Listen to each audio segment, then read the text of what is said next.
তো ওকে, আমরা যেমনটা দেখতেছিলাম এগুলা যে HCF2 এর ক্ষেত্রে মনে হয় আমরা লাস্ট অফ অল দেখতেছিলাম, যেমনটা বলছিলাম যে কেন্দ্রীয় পরমাণু নির্ণয় করো, তারপরে হচ্ছে কি এর বাইরের শেডের ইলেকট্রন গুলো দিয়ে নাও র্যান্ডমলি। মাথায় রাখবে তোমার যদি একটা যৌগ দেওয়া থাকে তার মানে ওই যৌগটা রিয়েলি এক্সিস্ট করে, দ্যাটস ওয়াই দিয়ে দিছে আর কি। আমি আগেও বলছি যে যৌগের গঠন থেকে ব্যাখ্যা করার জন্য আমার হাইব্রিডাইজেশনের দরকার, নট এমন যে হাইব্রিডাইজেশন দিয়ে আমি গঠনটা বানাইতেছি, আমার বানানোর কোনো ক্ষমতা নাই। যে সেগুলো যৌগ এক্সিস্ট করে আমি শুধু সেগুলোই ব্যাখ্যা করতে পারি হাইব্রিডাইজেশন দ্বারা। তো এখানে দুইটা ফ্লোরিন আছে, আমি এখানে একটা ফ্লোরিন দিলাম, এখানে একটা ফ্লোরিন দিলাম, যেহেতু র্যান্ডমলি দিতে বলছে তাই এদের গঠন নিয়ে পরবর্তীতে পড়াশোনা করবা, সমস্যা নাই। তো এবার ধরো যে একটা সিগমা দুইটা সিগমা, তাহলে হচ্ছে কি যোগ করলাম, তাহলে হচ্ছে যে 2 + 3 করলে হয় 5, তাহলে এটা হচ্ছে sp3। সো তার মানে সরি sp3d। তাহলে এবার চিন্তা করে দেখো আমরা কি কি পড়ে ফেলছি। আমরা অলরেডি জেনন টেনন দিয়ে কিছু পড়ে ফেলছি, আমরা লোন পেয়ার দিয়ে কিছু পড়ে ফেলছি। বাট এবার তাহলে চলো একটু দেখতে চাই একটু কিছু আয়নের জন্য কেমন হয় আর কি। যেমন ধরো যে অ্যামোনিয়াম আয়নটা হইতে পারে, যেমন হতে পারে BF4- আয়নটাও হইতে পারে। ওকে, সো এক্ষেত্রে তুমি যদি চিন্তা করে দেখো যে এদের ক্ষেত্রে কি কেমন ভাবে ঘটে। এদের ক্ষেত্রেও কেন্দ্রীয় পরমাণু হচ্ছে নাইট্রোজেন। এখানে 4টা হাইড্রোজেন, মানে কি একটা হাইড্রোজেন দুইটা হাইড্রোজেন তিনটা হাইড্রোজেন। আর এখানে একটা লোন পেয়ার ছিল, সেই লোন পেয়ার দিয়ে সন্নিবেশ বন্ধন গঠন করছে। গত লেকচারে আমরা সন্নিবেশ বন্ধন সম্পর্কে পড়েছিলাম। তো সন্নিবেশ বন্ধন মানে কি, দেখো একটা প্রোটনকে সে একটা লোন পেয়ার দিয়ে নিছে, অর্থাৎ এটাকে একাই দুইটা ইলেকট্রন সে শেয়ার করে, বাট দুইজনে মিলে সেটা শেয়ার করছে। সন্নিবেশ বন্ধনগুলোকে তুমি সিগমা বর্ণ হিসেবে কাউন্ট করবা। বি কেয়ারফুল, সন্নিবেশ বন্ধনকে সিগমা বর্ণ হিসেবে কাউন্ট করতে বলছে। তাহলে এই যে সিগমা সিগমা সিগমা সিগমা, তার মানে এটা হচ্ছে sp3। ওকে, আর BF4 এর ক্ষেত্রে কি হয়, বোরন, বোরনের বাইরে সেরে ইলেকট্রন দিবে, চিন্তা করো যদি তিনটা আছে, তিনটা দিলাম, তিনটা ফ্লোরিন দিলাম। স্টিল তুমি চিন্তা করো যে অষ্টক পূরণের জন্য এই দুইটা ফাঁকা আছে, তো দেড়শো সে দুইটা নিতে পারে। আর আমরা বলেছিলাম মনে হয় কোথাও মাইনাস চার্জ থাকা মানে কি তার কাছে এক জোড়া ইলেকট্রন আছে, তো BF- মানে তার কাছে এক জোড়া ইলেকট্রন আছে, ওই এক জোড়া ইলেকট্রন দিয়ে সেটা সন্নিবেশ বন্ধন গঠন করতে পারে। দ্যাটস ওয়াই কি এটা হচ্ছে বোরনের, বোরন টেট্রাফ্লোরাইডের আকার। তো এটার উপর ভিত্তি করে দেখতে পারি যে একটা সিগমা দুইটা সিগমা তিনটা সিগমা চারটা সিগমা, অর্থাৎ এটা হচ্ছে sp3। তো এইগুলো নির্ণয় করা নিয়ে একটু পড়াশোনা করতে হবে। এর পরবর্তীতে হাইব্রিডাইজেশন নিয়ে যদি বলি, যে অন্তত এই জিনিসগুলো ঢাকা বিশ্ববিদ্যালয়ে কিন্তু ভর্তি পরীক্ষায় প্রায় প্রতি বছরই থাকে, এবং যে কোনো বিশ্ববিদ্যালয়ে ভর্তি পরীক্ষায় এগুলো থাকে আর কি। যেমন ধরো এরকম র্যান্ডম একটা তোমাকে যৌগ দিয়ে তোমাকে বলা হলো যে প্রতিটা কার্বনের হাইব্রিডাইজেশন নির্ণয় করে দেখাও এখানে। ওকে, তো কিছু কনভেনশন তুমি খেয়াল করে দেখবা যে আমাদের অনেকের মাঝে কিছু কনভেনশন আছে। কনভেনশন গুলো হচ্ছে এরকম টাইপের, যে কার্বন কার্বন যদি সিঙ্গেল বন্ড হয় তাহলে নাকি sp3 হয়, আর কার্বন কার্বন নাকি ডাবল বন্ড হলে নাকি হচ্ছে sp2 হয়, আর কার্বন কার্বন ট্রিপল বন্ড হলে নাকি sp হয়। ওকে, তো এই জিনিসটা আসলে সত্যি কোনো একটা অ্যাঙ্গেল থেকে, যেমন ধরো এই কার্বনের কথা চিন্তা করলে এখানে একটা সিগমা এখানে একটা সিগমা, অর্থাৎ এই কার্বন হচ্ছে sp। এই কার্বনের কথা চিন্তা করলে এইখানে একটা সিগমা এখানে একটা সিগমা, তার মানে হচ্ছে কি এটা হচ্ছে sp, অর্থাৎ ট্রিপল বন্ডেড হলে sp হয়, এ কথা আমি মানি। বাট এক্ষেত্রে তুমি চিন্তা করে দেখো, এক্ষেত্রে একটা সিগমা দুইটা সিগমা তিনটা সিগমা, অর্থাৎ ডাবল বন্ড হলে কার্বনটা হচ্ছে sp2। এক্ষেত্রেও দেখো একটা সিগমা দুইটা সিগমা তিনটা সিগমা, অর্থাৎ এটাও sp2, অর্থাৎ ডাবল বন্ড হলে sp2 হয়, এই কথাটা ঠিক আছে। আবার দেখো sp3 এর ক্ষেত্রে চারটা সিগমা ঘটে, তার মানে হচ্ছে কি এটা এটা sp3 ঘটে। তার মানে কিছু কথা কিছু জায়গায় ব্যাপারটা রাইট, অর্থাৎ সিঙ্গেল বন্ডেড হলে sp3 হয়, আর ডাবল বন্ডেড হলে তোমার হচ্ছে যে sp2 হয়। ওকে, আর ট্রিপল বন্ডেড হলে তোমার সেই জায়গাটা হচ্ছে তোমার কি sp, শুধু sp বন্ডেড হয়। বাট এই জিনিসটাকে একটা কনভেনশনাল ধরা হয়েছে, বাট এটা অলওয়েজ রাইট না, বি কেয়ারফুল, এটা অলওয়েজ রাইট না। কেন রাইট না এটা আমরা উপরের উদাহরণটাতে দেখতে পারবো, খেয়াল করে দেখো। এর একটা অর্গানিক কম্পাউন্ডের স্ট্রাকচার দেওয়া আছে যেখানে হাইড্রোজেন গুলো দেওয়া হয় নাই। তুমি খেয়াল করে দেখো, এই যে হাইড্রোজেন গুলো আমি যদি দিয়ে নেই, হাইড্রোজেন গুলো যদি আমি দিয়ে নেই, তাহলে আমি এটাকে এভাবে লিখতে পারবো, রাইট? আমি আমি এটাকে এভাবে লিখতে পারবো। তাহলে খেয়াল করে দেখো আমি সবগুলো কার্বনের হাইড্রোজেন হাত কিন্তু আমি চারটা করে বানাই ফেলছি। এবার যদি আমি sp গুলো কাউন্ট করে যদি হিসাব করতে যাই, খেয়াল করে দেখো একটা সিগমা দুইটা সিগমা, তাহলে এটা হচ্ছে sp। এখানে একটা সিগমা এখানে একটা সিগমা, এটা হচ্ছে sp। এখানে ডাবল বন্ড আছে, ওইটাকে হিসাব না করে আমি সিগমা হিসাব করি, সিগমা, তাহলে করতে আসছে sp2 আসতেছে। বাট এই কার্বনের ক্ষেত্রে কি করে দেখো একটা সিগমা এখানে একটা সিগমা, তার মানে এই কার্বন হচ্ছে sp2। যদিও এই কার্বনটা তোমার ডাবল বন্ডেড ছিল, বাট এটা স্টিল sp। এই কার্বনটাও তোমার sp, কারণ এটা তোমার খেয়াল করে দেখো এখানে একটা সিগমা এখানে একটা সিগমা sp, বাট এই কার্বন হচ্ছে আবার sp2। ওকে, তার মানে কনভেনশনালি কেউ যদি দাগাইতে চাও অ্যান্সারটা, বা কেউ যদি এটা নির্ণয় করতে চাও, তাহলে কিন্তু রাইট না যে ডাবল বন্ড হলে sp। হ্যাঁ, তোমাকে চিন্তা করতে হবে সে আসলে কিভাবে এখানে বন্ডে যুক্ত আছে। ওকে, তার বন্ড প্রপার্টিসটা এখানে কেমন আছে বা কেমন নাই, এটা তোমাকে মাথায় রাখতে হবে। ওকে, তো তুমি যদি এইটা না করো না, তাহলে তোমার হচ্ছে যে একটা বড় গ্যাঞ্জাম হয়ে যাবে, তাহলে তোমার হওয়া জিনিসটাও ভুল হইতে পারে।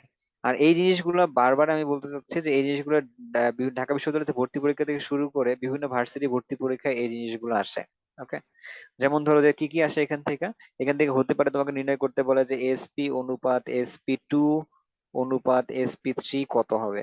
তোমাকে এসপি টা নির্ণয় করতে হবে। দেখো এসপি কয়টা আছে এখানে, একটা দুইটা, তারপরে হচ্ছে তিনটা চারটা, তাহলে হচ্ছে 4:2। sp2 কয়টা আছে, একটা দুইটা, তার মানে হইতেছে 2।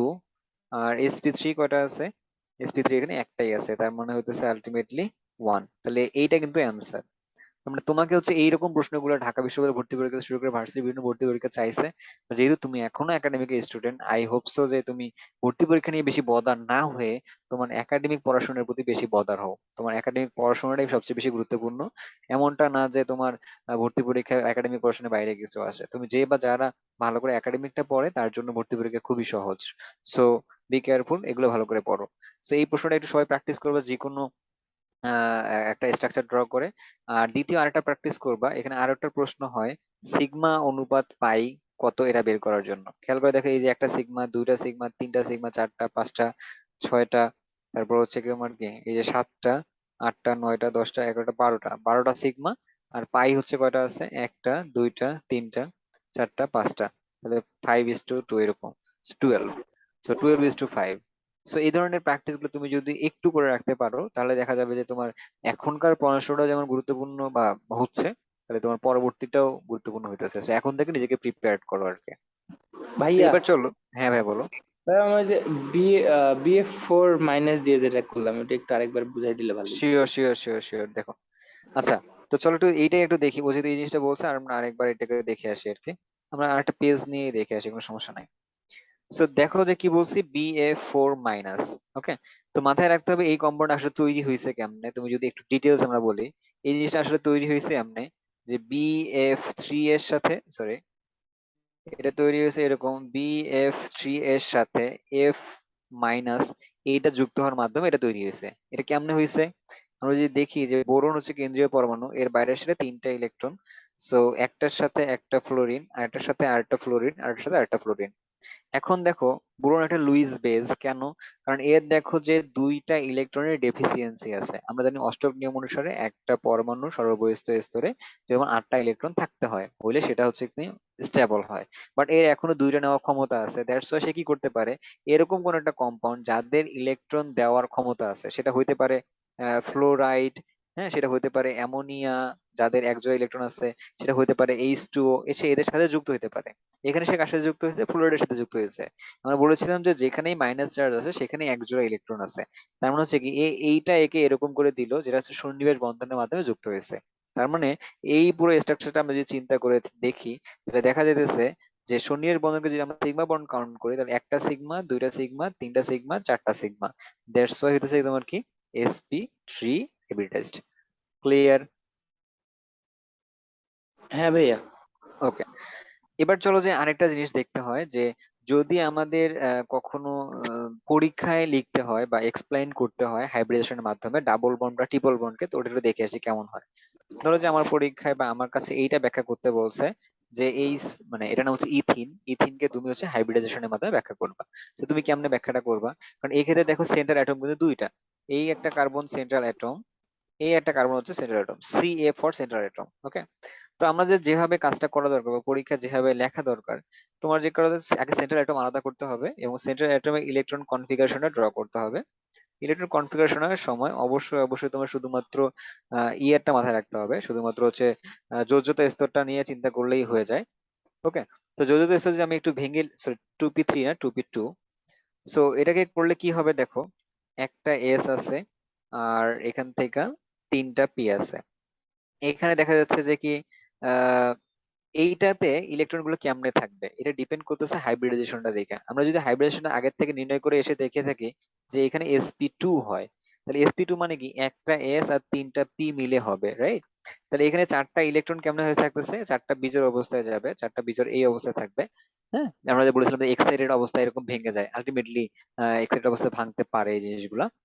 এবার ধরো যে চিন্তা করে কি বললাম, যে এস আমার হচ্ছে যে এখান থেকে দেখলাম যে মিক্সিংটা কেমন হয়েছে, একটা এস আর দুইটা পি মিলে, তাহলে এইটা লাগবে আমার, এখান থেকে দুইটা পি লাগবে, আর একটা আমার আনহাইব্রিডাইজড অবস্থায় থাকবে। তাহলে আমি এটাকে এভাবেই রেখে দিব, এবং লেখার সময় কি করব, খেয়াল করে দেখো, এই যে অরবিটালটা থাকলো, এই অরবিটাল এবং এই দুইটা অরবিটাল হতেছে আমার কি, অর্থাৎ হাইব্রিডাইজড হয়ে গেছে, একটা হচ্ছে আনহাইব্রিডাইজড, অর্থাৎ এটাকে আমি টু পি জেড, তো টু পি জেডই থাকবে। আর এটাকে কি লিখবো, টু এস পি টু। এটাকে কি লিখবো, টু এস পি টু। এটাকে কি লিখবো, টু এস পি টু। যেমনটা আমি আগেও বলেছিলাম যে ব্যাপারটা হচ্ছে এরকম টাইপেরই, যে যারা হাইব্রিডেশন অংশগ্রহণ করছে তাদের অরবিটাল গুলো মিশ্রিত হয়ে তাদের আকার, তাদের এনার্জি, এগুলো সেম হয়ে গেছে, বাট যেটা অংশগ্রহণ করে নাই ওটা কিন্তু স্টিল আনহাইব্রিডাইজড অবস্থায় থেকে গেছে। তার মানে এখানে একটা ইলেকট্রন ছিল, একটা রাইখে দাও, এখানে একটা ইলেকট্রন ছিল, একটা ইলেকট্রন ছিল, রাইখে দাও আর কি।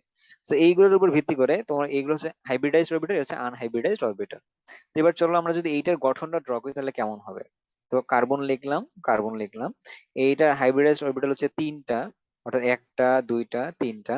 তাহলে আমি তিনটাকে এমন ভাবে রাখবা যাতে করে তাদের তিনজনের মাঝখানে বিকর্ষণ, যেহেতু অরবিটালের মধ্যে ইলেকট্রন থাকতে পারে অর্থাৎ মাইনাস চার্জ, অর্থাৎ তাদের মধ্যে কি বিকর্ষণ ঘটবে, এবং বিকর্ষণ যেন মিনিমাইজড হয়, অর্থাৎ তাদেরকে নির্দিষ্ট দূরত্বে রাখতে হয়। ওকে, তো নির্দিষ্ট দূরত্ব যদি রাখি তাহলে নির্দিষ্ট দূরত্বটা কেমন, দূরত্বটাকে আমরা একটু যদি ড্র করে দেখানোর চেষ্টা করি, তাহলে এইটার জন্য এরকম লিখতেছি, এটার জন্য এরকম লিখতেছি, এটার জন্য দেখা যাচ্ছে তিনটা সেম দূরত্বে আসছে।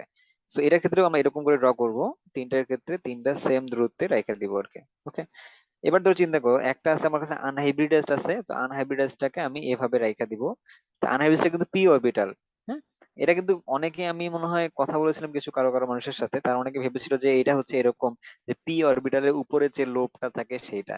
আলটিমেটলি এটা কিন্তু সেইটা না, আমরা বলেছিলাম যেহেতু সবাই সেম সাইজের হয়ে গেছে, তো তার উপর ভিত্তি করে কিন্তু আমরা একটা সাইজ নিছি, আদারওয়াইজ আর কিছু না। সো এবার যদি চিন্তা করে দেখি যে এই যে হাইব্রিডাইজ যে অরবিটাল গুলো আছে এর সাথে হাইড্রোজেন যুক্ত হয়, আনহাইব্রিডাইজ অরবিটালের সাথে কিন্তু হাইড্রোজেন যুক্ত হয় নাই।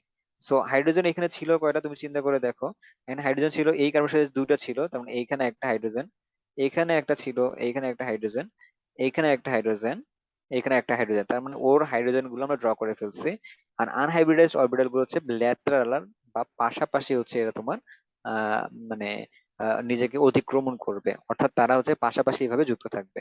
ওকে, সো তার মানে চিন্তা করে দেখা যাইতেছে, কারণ আগের থেকে জানি যে সিগমা বন্ড যেগুলো থাকে এগুলো হচ্ছে এই জন্য বলা হয়েছে তারা হচ্ছে কি শক্তিশালী বন্ধন। কেন? কারণ হতেছে তারা যে কোনো দিকে মুভ করতে পারে। বাট তুমি যদি পাই বন্ড চিন্তা করে দেখো, এখানে একটা পাই যে ছিল, এই পাইটা হচ্ছে এইটা, এই পাইটা হচ্ছে তোমার কি দুর্বল প্রকৃতির বন্ধন। কেন দুর্বল প্রকৃতির বন্ধন? কারণ দেখা যাচ্ছে কি আমরা যদি এই পাইটাকে কখনো মুভ করাতে যদি যাই এই বন্ধনটাকে, তাহলে কি এটা ভেঙে যাবে। তো দ্যাটস ওয়াই বলা যাচ্ছে কি এই বন্ডের এনার্জি অনেক কম থাকে, এটা খুব সহজেই ভেঙে যেতে পারে, দ্যাটস ওয়াই পাই হচ্ছে দুর্বল। তার মানে হচ্ছে আমরা একটা ড্র করেও দেখাইতে পারি পাই দুর্বল। আবার হচ্ছে কি আমরা সিগমা যে শক্তিশালী এটাও এখান থেকে বলতে পারি। আবার পাশাপাশি দেখো যে আমরা হাইব্রিডাইজেশন জানার মাধ্যমে ইলেকট্রন বিন্যাস করার পরে যে পাই অরবিটাল, সরি পাই ইলেকট্রন এবং সিগমা, সরি পাই বন্ড এবং সিগমা বন্ড এটাও দেখাইতে পারি, পাশাপাশি এদের গঠনটাও আমরা দেখাইতে পারি। ওকে, সো এবার চলো একটু দেখে আসি বন্ড অ্যাঙ্গেল বা আদার্স অন্যান্য কিছু জিনিসগুলো নিয়ে যেটা নিয়ে আমরা কথা বলছিলাম। তো শুরুতে যদি বলা হয় এই যে এই গঠনটা যেটা ছিল, এখানে আমরা কথা বলবো, খেয়াল করো। যদি যদি এই যে যোগফল যেগুলো তুমি দেখতেছিলা, এই যোগফল যদি কি হয় শুধুমাত্র সিগমা দিয়ে হয়, আই রিপিট, যদি শুধুমাত্র সিগমা দিয়ে হয়, তখন এসপি হইলে বর্ণ অ্যাঙ্গেল হবে 180 ডিগ্রি, আর এসপি টু হইলে বর্ণ অ্যাঙ্গেল হবে 120 ডিগ্রি, এসপি থ্রি হইলে বর্ণ অ্যাঙ্গেল হবে 109.5 ডিগ্রি। হ্যাঁ, আর এসপি থ্রি ডি হইলে একটা হবে 120 ডিগ্রি থাকবে, এবং 90 ডিগ্রি, দুই ধরনের বন্ধন কোণই দেখতে পাওয়া যাবে। এটা কখন বলা হয়েছে?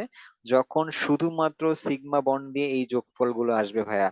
তার মানে হচ্ছে কি, এখানে তুমি দেখো এসপি থ্রি এর ক্ষেত্রে বন্ড অ্যাঙ্গেল কত হবে, যেহেতু এসপি সরি এমন মিথেনের ক্ষেত্রে এখানে হবে 109.5, কারণ এখানে কোনো লোন পেয়ার নাই, শুধুমাত্র এখানে সিগমা বন্ডই বিদ্যমান। হ্যাঁ, আর আমরা যদি আরো যদি তাকাই এদিকে যেগুলো লিখেছিলাম তাদের জন্য নির্ণয় করে ফেলতে পারি, যেমন ধরো এনএস থ্রি এর ক্ষেত্রে এক্ষেত্রে একটা লোন পেয়ার এখানে আছে, দ্যাট মিনস তার বন্ড অ্যাঙ্গেল কখনোই 109.5 হবে না। কেন হবে না একটু পরে বলতেছি। পিও সিএল3 এর ক্ষেত্রে অবশ্যই অবশ্যই 109.5ই হবে, কারণ আমরা দেখতেছি এগুলো সবগুলোই হচ্ছে শুধুমাত্র কি দিয়ে, সিগমা বন্ড দিয়ে গঠিত, এখানে একটাও লোন পেয়ার নাই। ঠিক সিমিলারলি আমরা এখান থেকে H2SO4 এর ক্ষেত্রে বলতে পারি 109.5, কারণ কি এখানে সবগুলোই সিগমা বন্ড দিয়ে, এখানে লোন পেয়ার নাই। বিএফ3 এর ক্ষেত্রে আমরা বলতে পারি এটা হচ্ছে 120°, কারণ এখানে একটাও তোমার লোন পেয়ার নাই। আবার এরকম ভাবে আমরা আরো অন্যান্য গুলো বলতে পারি যেগুলো আমরা অলরেডি ড্র করে ফেলেছিলাম। এক্ষেত্রে দেখো লোন পেয়ার আছে তার মানে কি এটা এরকম টাইপের হবে না, এখানে লোন পেয়ার আছে তার মানে কি এটা এরকম টাইপের হবে না, কেন হবে না এর পরে বলতেছি। বাট NH4+ এর ক্ষেত্রে তুমি ক্ষেত্রে এক্ষেত্রে হবে কত, 109.5ই হবে, কারণ এখানে সবগুলোই সিগমা বন্ড। BF4 এর ক্ষেত্রে 109.5ই হবে, কারণ সবগুলোই sigma bond. So I hope so তোমার এইটা নিয়ে এখন তোমার কোনো কনফিউশন নাই। এবার আসো যে লোন পেয়ার থাকলে কেন বন্ড অ্যাঙ্গেলের চেঞ্জ হয়। বন্ড অ্যাঙ্গেল মূলত চেঞ্জ হয় কয়েকটা কারণে, 3টা কারণে বন্ড অ্যাঙ্গেল চেঞ্জ হয়। ওকে, তার মধ্যে হ্যাঁ একটা কারণ হতেছে তোমার কি, যদি লোন পেয়ার থাকে তাহলে বন্ড অ্যাঙ্গেল চেঞ্জ হয়। হ্যাঁ, আর একটা হতেছে যদি সেন্ট্রাল অ্যাটম এর সাইজ যদি বড় হয়, অর্থাৎ কেন্দ্রীয় পরমাণুর সাইজ, কেন্দ্রীয় পরমাণুর সাইজ, সাইজ বলতে কি আকার না, সরি, কেন্দ্রীয় পরমাণুর আকার যদি কম বেশি হয় তাহলে বন্ধন কোণ কমে যেতে পারে। আবার হইতেছে তোমার ধরো যে যদি অধিক তড়িৎ ঋণাত্মক পরমাণু যদি যুক্ত থাকে, কি বললাম কথাটা, অধিক তড়িৎ ঋণাত্মক পরমাণু, হ্যাঁ, যুক্ত থাকলে, পরমাণু থাকলে তোমার হচ্ছে কি বন্ড অ্যাঙ্গেল চেঞ্জ হইতে পারে। তার মানে 3টা কারণে বন্ধন কোণ চেঞ্জ হতে পারে। তার মানে প্রথম যে কারণটা লোন পেয়ার, লোন পেয়ার থাকলে বন্ড অ্যাঙ্গেল চেঞ্জ হয়, এটাকে আমরা ব্যাখ্যা করতে পারি ভিএসই পিআর এই থিওরি দিয়ে। ভিএসই থিওরি মানে কি, valence shell electron valence, V for valence, S for shell, E for electron, P for pair, R for repulsion. এই থিওরির মধ্যে যেটা বলে যে লোন পেয়ার যে রিপালশন, এই রিপালশন ইজ গ্রেটার দেন, মানে বিকর্ষণ is greater than lone pair bond pair, অর্থাৎ সিগমা বন্ড যেটা ছিল সেটা is greater than bond pair যে বিকর্ষণ। অর্থাৎ আমরা যেটা করেছিলাম একটু আগে, খেয়াল করে দেখো যে এক্ষেত্রে সবগুলোই সিগমা বন্ড হওয়ার কারণে, সবগুলোই লোন পেয়ার হওয়ার কারণে এদের যে বিকর্ষণ এটা মিনিমাইজ ছিল। বাট যদি আমরা অ্যামোনিয়ার ক্ষেত্রে দেখি, এদের একটা লোন পেয়ার থাকার কারণে, অ্যামোনিয়ার ক্ষেত্রে তুমি যদি চিন্তা করে দেখো, একটা লোন পেয়ার থাকার কারণে এই পাশে বিকর্ষণটা বেশি, এই পাশে বিকর্ষণটাও বেশি, অর্থাৎ বন্ধন কোণটা অলরেডি কিছু কমে যাবে। ওকে, তার মানে লোন পেয়ার থাকলে বন্ধন কোণ কমে যায়। ওকে, আর কারণ হচ্ছে কি এই থিওরি মতে এই ব্যাখ্যাটা এভাবে লিখতে হবে। আর একটা হচ্ছে কেন্দ্রীয় পরমাণুর আকার, কেন্দ্রীয় পরমাণুর আকার যত বাড়ে বন্ধন কোণ তত কমে যায়, আকার যত বাড়ে বন্ড অ্যাঙ্গেল তত কমে। আর অধিক তড়িৎ ঋণাত্মক পরমাণু যদি যুক্ত থাকে, যেমন ধরো NH3, আর যেমন ধরো NF3, NH3 এর ক্ষেত্রে কি ঘটে, নাইট্রোজেন হাইড্রোজেন বন্ড দেখা যায়, আর NF3 এর ক্ষেত্রে নাইট্রোজেন ফ্লোরিন বন্ড দেখা যায়। খেয়াল করে দেখো একটা জিনিস, যে এই দুজনের ক্ষেত্রেই কিন্তু হাইব্রিডাইজেশন সেম, বাট এইখানে নাইট্রোজেনের তড়িৎ ঋণাত্মকতা বেশি হওয়ার কারণে এই ইলেকট্রন ক্লাউডটা নাইট্রোজেনের দিকে থাকে, যার কারণে এই বন্ধন কোণটা, সরি বন্ধন দৈর্ঘ্যটা কম হয়। আর এই ক্ষেত্রে ফ্লোরিনের তড়িৎ ঋণাত্মকতা বেশি হওয়ার কারণে বন্ধন ইলেকট্রনটা এর দিকে থাকে, অর্থাৎ বন্ধন দৈর্ঘ্যটা এখানে বেশি হয়। তার মানে এক জায়গায় বন্ধন দৈর্ঘ্য কম, এক জায়গায় বন্ধন দৈর্ঘ্য বেশি। আর বন্ধন দৈর্ঘ্য যদি বেশি হয়ে যায় তাহলে বন্ড অ্যাঙ্গেল কম হয়ে যায়, তাহলে এইটার বন্ড অ্যাঙ্গেল তোমার হচ্ছে কম, এইটার বন্ড অ্যাঙ্গেল তোমার বেশি। ওকে, সো আই হোপ সো তোমরা ক্লিয়ার যে 3টা কারণে বন্ড অ্যাঙ্গেল চেঞ্জ হইতে পারে, এবং এই বন্ড অ্যাঙ্গেল গুলোর মান কোনটার কত না কত এগুলো একটু কাইন্ডলি বই থেকে দেখে নিতে হবে, আমার এক্স্যাক্টলি এই মুহূর্তে মুখস্থ নাই। নিজের বই খোঁজো, এতে করে বইয়ে পড়তে গিয়ে নিজের একবার ঝালাইও হয়ে যাবে, পাশাপাশি তোমার এটা মনেও থাকবে। এবং এগুলো একটু নিজে নিজে লেখার চেষ্টা করো, যদি কোনো কনফিউশন থাকে তাহলে ডেফিনেটলি আমার সাথে যোগাযোগ করো। ওকে।